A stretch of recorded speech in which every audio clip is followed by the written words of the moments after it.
Bihar board matric परीक्षा 14 फरवरी 2023 को first sitting में गणित का परीक्षा हो चुका है। तो दोस्तों मेरे पास सेट ए है और आपको 100 ऑब्जेक्टिव प्रश्न पूछे गए थे, जिसमें से कि मात्र आपको 50 प्रश्न का सही सही जवाब देना था।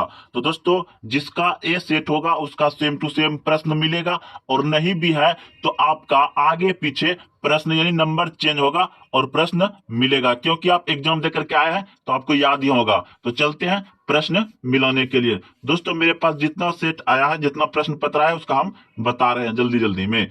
तो पहला प्रश्न आपको पूछा गया था कि √81/2 है एक। तो √81/2 यानी 81 का आपका वर्गमूल निकल जाएगा 9 और नीचे में 2 है, तो ये आ गया P/Q के रूप में। जब P/Q के रूप में आ जाता है तो वह परिमेय संख्या होता है। तो ऑप्शन नंबर ए सही है। अगला प्रश्न है, 2 नंबर पूछा गया है, 192 के अभाज्य गुणनखंड में 2 का घात क्या होगा। तो दोस्तों आप सभी 192 को इस तरह से 2 से भाग दीजिएगा तो 6 बार, यानी कि इस पे आ जाएगा 2 पे पावर 6 आ जाएगा। ऑप्शन नंबर सी सही है। दोस्तों जल्दी जल्दी में हम बता रहे हैं, आप सभी बनाए होंगे इस तरह से, तो आपका आंसर सही होगा। तो 3 नंबर है, यदि भाग एलोग्रिथम a बराबर पी एक्स प्लस आर में a बराबर 72 और q बराबर 8 तथा r बराबर 0, तो b का मान क्या होगा। दोस्तों जब इसको बनाए तो ऑप्शन नंबर ए यानी 9 इसका आ जाता है। अगला प्रश्न है आपका, निम्नलिखित में से किसका दशमलव प्रसार शांत है। तो इस प्रश्न का उत्तर हो जाएगा आपका ऑप्शन नंबर बी सही है। दोस्तों ये आपका शांत होगा। अगला, क्योंकि जब नीचे वाले को तोड़िएगा तो 2 पे पावर यानी आ जाता है और 5 पे पावर भी आ जाएगा। अगला प्रश्न है जो कि शांत होता है। अब देखिए 5 नंबर प्रश्न पूछा गया था, यदि Q एक धनात्मक पूर्णांक है तो निम्नलिखित में से कौन एक धनात्मक विषम पूर्णांक नहीं है। तो इस प्रश्न का उत्तर हो जाएगा आपका ऑप्शन नंबर सी सही है।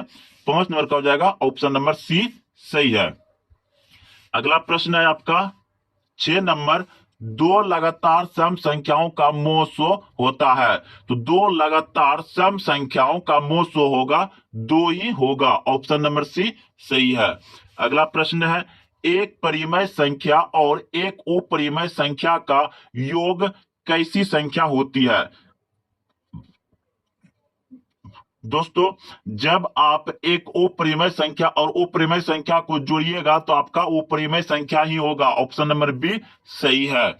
अगला प्रश्न है, दो संख्याओं का गुणनफल 8670 है और उनका एचसीएफ 17 है, तो उनका एलसीएम क्या होगा। तो दोस्तों आप सभी जानते हैं कि पहली संख्या गुना दूसरी संख्या बराबर एलसीएम गुना एचसीएफ होता है। जब इस पे यहाँ पे बैठा करके बनाइएगा तो आपका आंसर आ जाएगा 510। ऑप्शन नंबर डी सही हो जाएगा।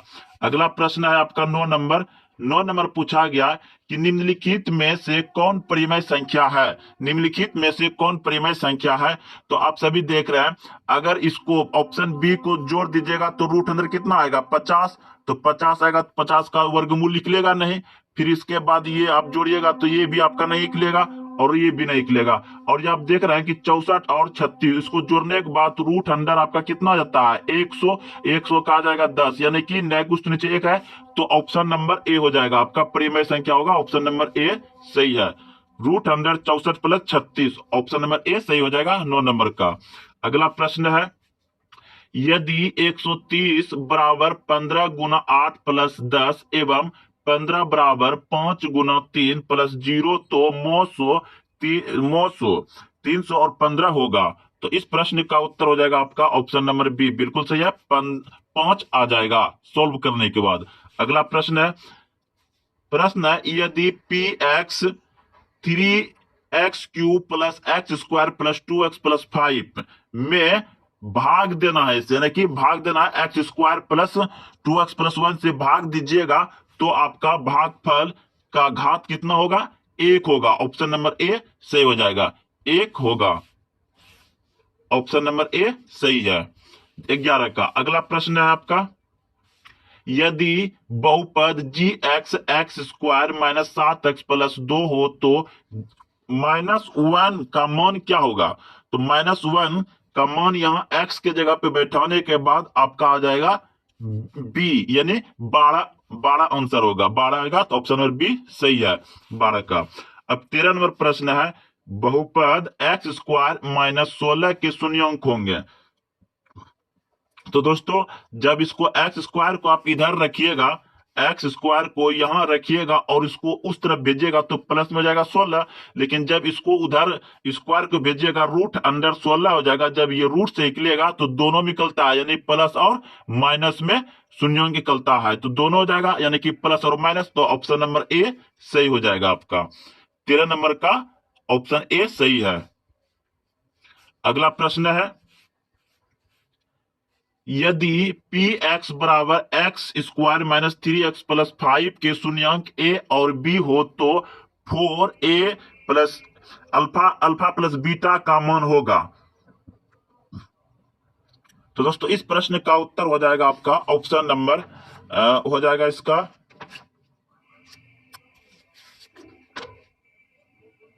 12 आ जाएगा। दोस्तों इसको सॉल्व किए हैं हम, बगल में 12 आ जाएगा, ऑप्शन नंबर ए सही है। अगला प्रश्न है, यदि बहुपद x² - 9x + 2a के शून्यांकों का गुणनफल 8 हो तो a का मान क्या होगा? तो दोस्तों इसका भी आ जाएगा ऑप्शन नंबर ए, बिल्कुल सही है। सॉल्व करके देख लिए हैं, 4 आएगा, क्योंकि आपको जल्दी से आंसर मिलाना है। तो ऑप्शन नंबर ए हो जाएगा इसका सही, यानी कि 4 आ जाएगा। अगला प्रश्न है, यदि बहुपद px का एक शून्यांक -1 तो px का एक गुणनखंड होगा। तो दोस्तों 16 नंबर का हो जाएगा आपका ऑप्शन नंबर बी सही है। अगला प्रश्न है, 17 नंबर प्रश्न है, निम्नलिखित में से किस द्विघात बहुपद के शून्यांकों का योग -3 एवं शून्यांकों का गुणनफल कितना है? 2 है। तो इसमें द्विघात समीकरण कौन सा होगा? तो ऑप्शन नंबर हो जाएगा आपका ए, ऑप्शन नंबर ए बिल्कुल सही, x² + 3x + 2, option number A सही है। अगला प्रश्न है आपका, यदि अल्फा बीटा गामा त्रिघात बहुपद ax³ + bx + c + d बराबर 0 के शून्यांक हो तो अल्फा बीटा गामा का मान क्या होगा? दोस्तों जब इसे सॉल्व किए तो ऑप्शन नंबर डी बिल्कुल सही, इसका सूत्र ही आ जाएगा आपका, ऑप्शन नंबर सी बिल्कुल सही है, -d/a। अगला प्रश्न है 19 नंबर, बहुपद y² - y + 1 इंटू 5y पे पावर 5 - 4y पे 3 प्लस y पे स्क्वायर प्लस 3y का घात है। तो दोस्तों इनमें क्या होगा? गुणनखंड, यहां से गुणा करने के बाद सबसे बड़ा घात आ जाएगा आपका 7, ऑप्शन नंबर कट छट के आएगा 7, ऑप्शन नंबर बी सही है। अगला प्रश्न है, यदि 3x - 2y बराबर 12 एवं 4x प्लस दोस्तों प्रश्न है आपका, यदि 3x - 2y बराबर 12 और एक समीकरण है 4x - 5y बराबर 16, तो इनका निकालना है। तो दोस्तों एक इसमें बता देते हैं हम, अगर यदि आपको x निकालना है तो बराबर इन दोनों संख्या को जोड़ दीजिए, ये 16 और 8 इसको जोड़ दीजिए और इसको भाग दे दीजिए 2 से, इससे आ जा सकता है दोस्तों आपको। चलिए दोस्तों इसका आंसर हम निकाल चुके हैं, तो ऑप्शन नंबर ए हो जाएगा इसका। 20 का कितना हो जाएगा आपका? आंसर नंबर ए, एक्स का मान 4 और वाई का मान 0 आ जाएगा। अगला प्रश्न है, दो रैखिक समीकरणों के लेखा चित्र यदि समपाती रेखा है तो उनके कितने हल होंगे? तो दोस्तों जब इस तरह का प्रश्न है कि दो रैखिक समीकरणों के लेखा चित्र यदि समपाती रेखाएं हो तो उनका कितना होता है? अनेक हल होता है। क्या होता है? अनेक, अनगिनत हल होगा, ऑप्शन नंबर सी सही है, अनगिनत हल होंगे। अगला प्रश्न है, समीकरण 2x - y - 3 बराबर 0 एवं 12x + 7y - 5 बराबर 0 के आलेख किस प्रकार की सरल रेखाएं होगी? तो ऑप्शन नंबर सी बिल्कुल सही है होगा, परिच्छेदी सरल रेखाएं, ऑप्शन नंबर सी सही है। अगला प्रश्न है, x - y बराबर 0 का आलेख कैसी सरल रेखा होगी? तो मूल्य बिंदु से जाती हुई होगा। अगला प्रश्न है, निम्नलिखित में से कौन द्विघात समीकरण है? निम्नलिखित में से कौन द्विघात समीकरण है? ये आपका same to same NCERT book का ही दिया गया है। ऑप्शन नंबर बी सही है। आपको याद ही होगा यह प्रश्न, एनसीईआरटी बुक से बनाए होंगे तो। अगला प्रश्न है, यदि समीकरण 2x² plus P x minus 3 बराबर 0 एक मूल्य कितना दिया गया है? -3, तो p का मान होगा, तो p का मान हो जाएगा आपका ऑप्शन नंबर बी, बिल्कुल सही है, 5। अगला प्रश्न है, के किन मानों के लिए द्विघात समीकरण 9x² प्लस 3kx प्लस 4 बराबर 0 के मूल्य वास्तविक और समान है? तो ऑप्शन नंबर ए बिल्कुल सही है, +-4 होगा, +-4 हो जाएगा। अगला प्रश्न है आपका 27 नंबर पूछा गया था, यदि x² plus 3px plus 2p² बराबर 0 के मूल्य अल्फा बीटा हो तो alpha square plus beta square बराबर 5, alpha square plus beta square बराबर 5 हो तो p का मान क्या होगा? तो इस प्रश्न का उत्तर हो जाएगा +-1 आ जाएगा इसका उत्तर, ऑप्शन नंबर सी सही है 27 का। अगला प्रश्न है, द्विघात समीकरण a square p square x square minus q के मूल्य होंगे, तो इस प्रश्न का उत्तर हो जाएगा आपका ऑप्शन नंबर डी, बिल्कुल सही है। अगला प्रश्न है 29 नंबर प्रश्न है, द्विघात समीकरण x² माइनस 15x प्लस 5 बराबर 0 के मूल्य के योग एवं मूलों के गुणनफलों का अनुपात क्या होगा? यानी मूलों का योग एवं मूलों के गुणनफल, तो मूलों का योग क्या होता है? -b/a अनुपात और मूलों का गुणनफल c/a होता है। तो आप दोनों बैठा दीजिएगा मान, यानी कि आप मूलों का शून्यंक मूलों का योग निकाल करके और गुणनफल निकाल करके अनुपात बिठाने के बाद हो जाएगा। दोस्तों कम नहीं कर रहा है, रुकिए। तो चलिए आपको हम बता देते हैं कि ऑप्शन नंबर डी हो जाएगा, उसको हम बना चुके हैं। अगला प्रश्न है, यदि द्विघात समीकरण के मूल्य -5 एवं -1 है तो द्विघात समीकरण क्या होगा? तो इस प्रश्न का उत्तर हो जाएगा आपका ऑप्शन नंबर जो है कि 1 आ जाएगा, ऑप्शन नंबर 1 आ जाएगा। आप सभी जानते होंगे इसका सूत्र बैठाने के लिए। तो अगला प्रश्न है, इस प्रश्न का उत्तर 1 हो जाएगा। अगला प्रश्न है 31 नंबर, द्विघात समीकरण x² plus 4x plus b बराबर 0 का विवेचक क्या होगा? यानी d बराबर b² माइनस 4ac, तो ac a की जगह पे c की जगह क्या है? b, यानी आपका आ जाएगा ऑप्शन नंबर ए, बिल्कुल सही है, ऑप्शन नंबर ए हो जाएगा। 16 माइनस, क्योंकि स्क्वायर हो जाएगा, 4 का स्क्वायर हो जाएगा, बी की जगह पे है, तो 16 स्क्वायर माइनस, तो -4b, ऑप्शन नंबर ए सही है, ऑप्शन नंबर ए।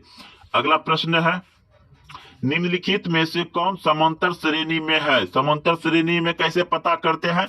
जिसका अंतर समान हो, यानी कि सभी का अंतर समान हो, तो ऑप्शन नंबर डी बिल्कुल सही है, इसका अंतर सामान्य है।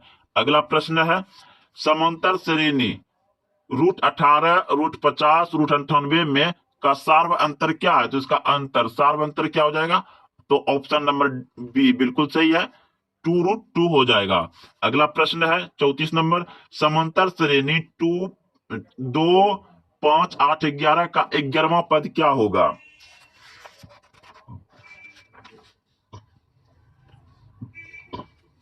तो हो जाएगा आपका ऑप्शन नंबर सी, बिल्कुल सही है, ऑप्शन नंबर सी सही है, 32 आ जाएगा 11वां पद। बिल्कुल ये एनसीईआरटी बुक का सवाल दिया गया है दोस्तों। यदि किसी समांतर श्रेणी का nवां पद 8n-2 हो तो इस श्रेणी का 7वां पद कौन सा होगा? तो 7वां पद हो जाएगा आपका 54, ऑप्शन नंबर ए सही है, ये भी आपका एनसीईआरटी बुक का ही है। अगला प्रश्न है, यदि किसी समांतर श्रेणी में प्रथम पद 30 और मतलब प्रथम पद आपका आ गया 30 हो तो श्रेणी का सार्व अंतर क्या होगा? तो इस प्रश्न का उत्तर आ जाएगा 5, सार्व अंतर आ जाएगा 5, ऑप्शन नंबर सी सही है। अगला प्रश्न है 37 नंबर, यदि 2x-1, 3x+2 एवं 6x-1 किस समांतर श्रेणी के तीनों क्रमागत में है तो x का मान क्या होगा। जब दोस्तों इसका x का मान निकालें तो आ गया 3। ऑप्शन नंबर ए सही है, 3 आ जाएगा। अगला प्रश्न है 38 नंबर, समांतर श्रेणी 2, 6, 10, 14, 82 में पदों की संख्या कितनी है। तो इसमें हो जाएगा 21 पद हो जाएगा। ऑप्शन नंबर बी सही है। अगला प्रश्न है समांतर श्रेणी 72, 63 और 54 का कौन सा पद शून्यांक होगा। तो दोस्तों ये एनसीईआरटी बुक का ही है, आपको याद ही होगा, 9वां पद, 9वां पद होगा। ऑप्शन नंबर बी सही है। अगला प्रश्न है 40 नंबर, 40 नंबर प्रश्न है बिंदु है ए cos थीटा 0 तथा 0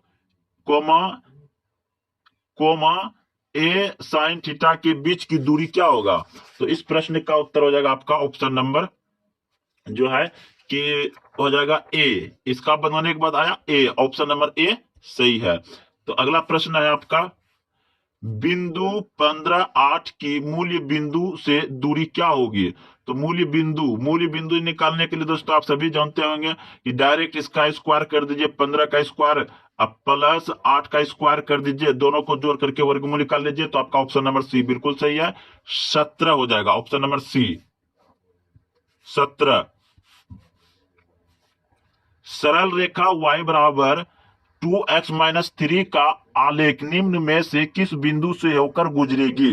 तो किस बिंदु से होकर के गुजरेगी, तो ये हो जाएगा आपका ऑप्शन नंबर डी बिल्कुल सही है, 5, 7। अगला प्रश्न है एक्स अक्ष पर वह बिंदु जो बिंदु -2, 0 एवं 6 एवं समदुरुस्त हो, तो इसका आंसर हो जाएगा आपका ऑप्शन नंबर बी बिल्कुल सही है, 2, 0 आ जाएगा। ऑप्शन नंबर बी सही है।